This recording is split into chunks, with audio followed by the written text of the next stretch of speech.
அந்த கேள்வியை கேட்டதானே உங்களுக்கு பெரியார் மேல ஆத்திரம். அந்த கேள்வினாலதானே இன்னைக்கு இருக்கக்கூடிய தற்கூரி எல்லாம் தாம் தும்னு குதிக்கிற. அடுத்து என்ன தெரியுமா ஆத்திரம்? பெரியார் சொல்லுகிறார் காதலை பற்றி. நான் வாசிச்ச உடனே அந்த தற்கூரிய தான் நினைச்சேன்.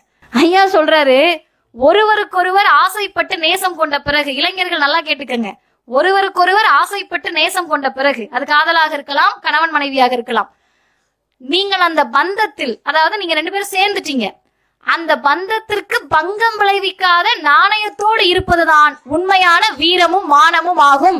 ஒரு அண்ணனுக்கு அடுப்பு வராதா? பந்தத்துல நாணயமா இருக்கணுமா? அது எப்படி முடியும்? அதுதான் மண்டியிடாத மானம், வீழ்ந்து விடாத வீரம்.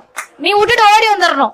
பெரியார் விட்டுட்டு ஓடி வந்துடணும்னு சொன்னா நீ தலைவரா ஏத்துட்டு இருப்ப. அவர் சொல்றாரு, நீ விட்டுட்டு ஓடி வந்த பிறகு அந்த அம்மா உட்காந்து வீடியோ போடக்கூடாதுப்பா, நீ நாணயத்தோடு அந்த பொண்ணோடு இருக்கணும்னு சொன்னோட பெரியார் மேல ஆத்திரம் வந்துருச்சு.